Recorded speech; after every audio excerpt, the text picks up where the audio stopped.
ಬೆಂಗಳೂರು ಮಹಾನಗರದಲ್ಲಿ ಧಾರಾಕಾರ ಮಳೆ ಸುರಿದು ಜನಜೀವನ ಸಂಪೂರ್ಣ ಅಸ್ತವ್ಯಸ್ತವಾಯಿತು.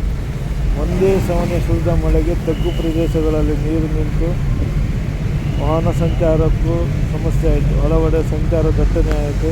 ತಗ್ಗು ಪ್ರದೇಶಗಳಲ್ಲಿ ಮನೆಗಳಿಗೂ ನೀರು ನುಗ್ಗಿ ಜನ ತೀವ್ರ ಸಂಕಷ್ಟ ಅನುಭವಿಸುವಂತಾಯಿತು.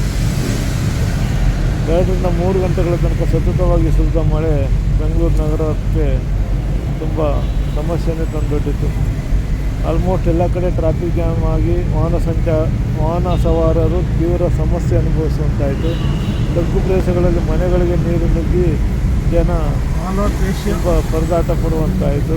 ಬೆಂಗಳೂರು ಮಹಾನಗರದಲ್ಲಿ ಇಂಚು ಸಹಿತ ಧಾರಾಕಾರ ಮಳೆ ಸುರಿದಿದೆ. ರಸ್ತೆಗಳಲ್ಲೂ ನೀರು ನಿಂತಿದೆ, ತಗ್ಗು ಪ್ರದೇಶಗಳಲ್ಲೂ ನೀರು ನಿಂತಿದೆ. ಮತ್ತು ಇವತ್ತು ಮಧ್ಯಾಹ್ನವೂ ಧಾರಾಕಾರ ಮಳೆ ಸುರಿತು. ಮಧ್ಯಾಹ್ನದ ನಂತರ ರಾತ್ರಿಯೂ ಧಾರಾಕಾರ ಮಳೆ ಸುರಿತು. ಹಲವು ಕಡೆ ಗಂಟೆಗಟ್ಟಲೆ ಟ್ರಾಫಿಕ್ ಜಾಮ್ ಆಗಿ ಜನ ತೀವ್ರ ಸಮಸ್ಯೆ ಎದುರಿಸುವಂತಾಯಿತು. ನೋಡಿ, ಮಳೆಯಿಂದ ಎಲ್ಲ ಕಡೆ. ಆದರೆ ಬೆಂಗಳೂರಿನ ಟೆಂಪ್ರೇಚರ್ ಸ್ವಲ್ಪ ಡೌನ್ ಆಗಿದೆ. ಬಿಸಿಯಿಂದ ಕೆಂಗೆಟ್ಟ ಜನರಿಗೆ ಮಳೆ ತುಂಬ ಸ್ವಲ್ಪ ತಂಪಿನ ಸಿಂಚನವನ್ನು ನೀಡಿದೆ. ಮಳೆಯಿಂದ ಸ್ವಲ್ಪ ಒಂದು ಆಹ್ಲಾದಕರ ವಾತಾವರಣ ಉಂಟಾಗಿದೆ. ನೋಡಿ, ಮಳೆಯಿಂದ ಟ್ರಾಫಿಕ್ ಜಾಮ್ ಆಗಿದೆ ನೋಡಿ, ಟ್ರಾಫಿಕ್ ಜಾಮ್ ರಸ್ತೆಯಲ್ಲಿ ಗಂಟೆಗಟ್ಟಲೆ ಟ್ರಾಫಿಕ್ ಜಾಮ್ ಆಗಿ ವಾಹನ ಸವಾರರು ಮತ್ತು ಪ್ರಯಾಣಿಕರು ತೀವ್ರ ಪರದಾಟ ಪಡುವಂತಾಯಿತು. ಬೆಂಗಳೂರಿನಲ್ಲಿ ಯಾವಾಗಲೂ ಮಳೆ ಬಂದರೆ ಟ್ರಾಫಿಕ್ ಜಾಮು ಮಾಮೂಲಿ ಆಗಿಬಿಟ್ಟಿದೆ. ಮಳೆ ಇಲ್ಲಾದರೂ ಟ್ರಾಫಿಕ್ ಜಾಮ್ ಇರುತ್ತೆ. ಮಳೆ ಬಂದರೆ ಟ್ರಾಫಿಕ್ ಜಾಮ್ ಇನ್ನೂ ಜಾಸ್ತಿ ಆಗುತ್ತೆ. ಗಂಟೆಗಟ್ಟಲೆ ರಸ್ತೆಯಲ್ಲೇ ಇರಬೇಕಾದ ಸಮಸ್ಯೆ ಉಂಟಾಗುತ್ತೆ. ಅದರಲ್ಲೂ ಮರ ಬಿದ್ದು ಅಥವಾ ವಾಹನಗಳೇನು ಕೆಟ್ಟು ಹೋದರೆ ಇನ್ನಷ್ಟು ಸಮಸ್ಯೆ ಎದುರಾಗುತ್ತೆ. ಬೆಂಗಳೂರು ಟ್ರಾಫಿಕ್ ಜಾಮ್ಗೆ ಒಂದು ರೀತಿ ಫೇಮಸ್ ಆಗಿದೆ. ಆದರೆ ಮಳೆ ಬಂದರೆ ಟ್ರಾಫಿಕ್ ಜಾಮ್ ಇನ್ನೂ ಜಾಸ್ತಿ. ನೋಡಿ, ಕಿಲೋಮೀಟ್ರ್ ಗಟ್ಟಲೆ ಇಲ್ಲಿ ಟ್ರಾಫಿಕ್ ಜಾಮ್ ಇದೆ ಪ್ರದೇಶದಲ್ಲಿ. ಮಳೆಯಿಂದ ಪ್ರಯಾಣಿಕರಿಗೆ ರಾತ್ರಿಯೆಲ್ಲ ರಸ್ತೆಯಲ್ಲೇ ಕಳೆಯೋ ಥರ ಆಯಿತು ಮಳೆಯಿಂದ. ನೋಡಿ, ತಗ್ಗು ಪ್ರದೇಶಗಳು ನೀರು ನಿಂತಿದೆ.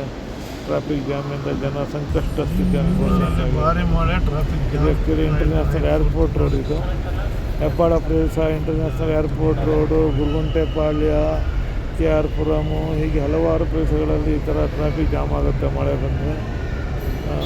ಆವಾಗ ಜನ ಮತ್ತು ವಾಹನ ಸವಾರರು ತೀವ್ರ ಸಮಸ್ಯೆ ಎದುರಿಸುವಂತಾಗುತ್ತೆ. ಇದು ನೋಡಿ, ಕೆಂಪೇಗೌಡ ಅಂತಾರಾಷ್ಟ್ರೀಯ ವಿಮಾನ ನಿಲ್ದಾಣಕ್ಕೆ ಹೋಗುವ ರಸ್ತೆ. ನೋಡಿ, ಟ್ರಾಫಿಕ್ ಜಾಮಲ್ಲೇ ಪ್ರಯಾಣಿಕರು ಪರದಾಟ ಪಡುವಂತಾಗಿದೆ. ಅಂದರೆ ಅವರು ಇನ್ ಟೈಮ್ ಏರ್ಪೋರ್ಟ್ಗೆ ಹೋಗಬೇಕು. ಈ ಥರ ಮಳೆ ಬಂದು ಸಿಕ್ಕಾಕೊಂಡ್ರೆ ತುಂಬ ಸಮಸ್ಯೆ ಆಗುತ್ತೆ. ಇದು ಮಾಮೂಲಿ ಆಗಿದೆ. ನೋಡಿ, ನೀರೆಲ್ಲ ರಸ್ತೆಯಲ್ಲೇ ನೀರು ನಿಂತು ವಾಹನ ಸಂಚಾರಕ್ಕೆ ತೀವ್ರ ಸಮಸ್ಯೆ ಆಗಿದೆ. ನೋಡಿ, ರಸ್ತೆಯಲ್ಲೇ ನೀರು ನಿಂತು ವಾಹನ ಸಂಚಾರಕ್ಕೆ ತೀವ್ರ ಸಮಸ್ಯೆ ಆಗಿದೆ. ಅದು ಮಳೆ ಬಂದು ಜನಜೀವನ ಸಂಪೂರ್ಣ ಅಸ್ತವ್ಯಸ್ತವಾಗಿದೆ. ತಗ್ಗು ಪ್ರದೇಶಗಳಲ್ಲೂ ನೀರು ನಿಂತು ಮನೆಗಳಿಗೆ ನೀರು ನುಗ್ಗಿ ಜನ ಸಮಸ್ಯೆ ಅನುಭವಿಸುವಂಥ